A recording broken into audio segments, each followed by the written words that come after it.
akan memandu presentasi pada siang hari ini dengan materi mengenai telaah dinamika politik Indonesia era reformasi yang beranggotakan Rika Eliora dengan saya sendiri Muhammad Rafi, lalu dengan Anasida Nasution dan Laura Mendri. Baik, langsung saja ke presentasi yang pertama akan dibacakan oleh Rika Eliora. Kepada Rika Eliora, silakan. Baik, saya akan membacakan materi yang pertama, yaitu bagaimana keadaan politik Indonesia pada era reformasi. Nah, pada era reformasi, di mana Arsenal mengatakan bahwa Indonesia sedang mengalami saat yang demokratis. Inisiatif politik yang dimotori oleh Amin Rais mendorong reformasi terus bergulir. Reformasi yang gegap-gempita tersebut memberikan secerca harapan akan munculnya tata kehidupan yang benar-benar demokratis, yang ditandai dengan munculnya banyak parpol baru, kebebasan berserikat, kemerdekaan berpendapat, kebebasan pers, dan sebagainya.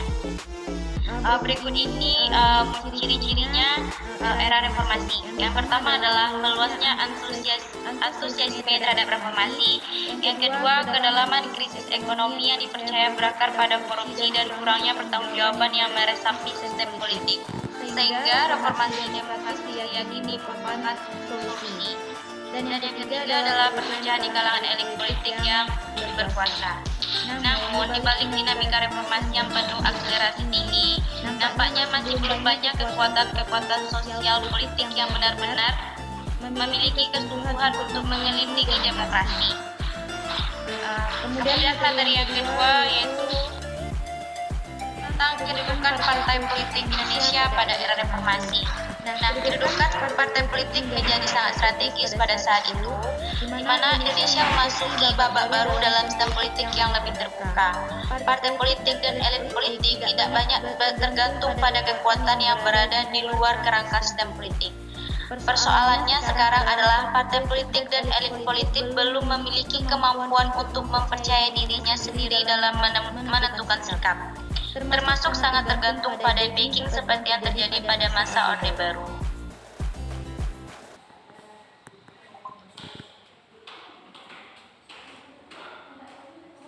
Materi yang ketiga adalah penegakan hukum era reformasi.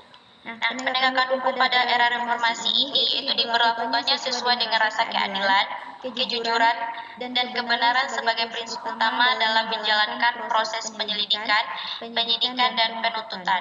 Hukum dibuka untuk menjaga ketertiban dan keberlangsungan hidup masyarakat politik. Karena itu, politik memerlukan hukum untuk menciptakan rasa kepastian hukum, keteraturan, dan keterlindungan terhadap hak asasi manusia. Nah, dalam negara demokrasi, hukum dibuat dan dilaksanakan untuk menciptakan kepastian dan menumbuhkan kepercayaan dalam masyarakat, sehingga masyarakat akan terlindungi haknya dan penindakan terhadap pelaku tindakan pidana untuk menciptakan keteraturan sosial.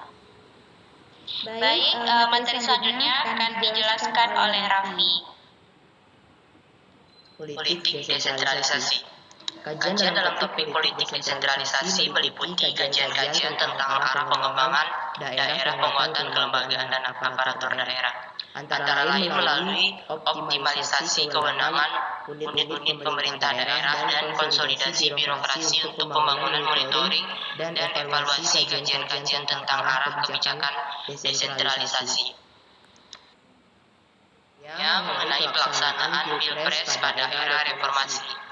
Sebelum dilaksanakan pemilu presiden dan wakil presiden secara langsung, telah dilakukan survei oleh konsorsium lembaga pengumpul pendapat umum bekerja lebih dekat dengan pemilihan umum di Indonesia. Untuk selanjutnya ditulis undang-undang yang berisikan yang pertama, Presiden terpilih akan memiliki mandat dan legitimasi yang kuat karena didukung oleh suara rakyat yang memberikan suaranya secara langsung.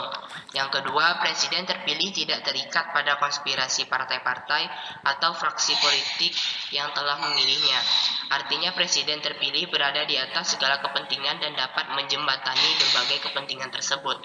Yang ketiga, sistem ini menjadi lebih akuntabel dibandingkan sistem sebelumnya, karena rakyat tidak harus menitipkan suaranya melalui MPR RI.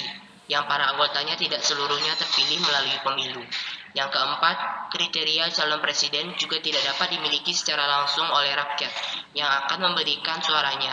Sedangkan pihak-pihak yang tidak setuju dengan penerapan sistem ini pada waktu itu memandang bahwa sistem pemilihan presiden secara langsung tidak memiliki kelemahan. Baik, cukup sekian hasil diskusi presentasi dari kelompok kami. Mohon maaf atas segala kekurangan, kesalahan kata yang terjadi.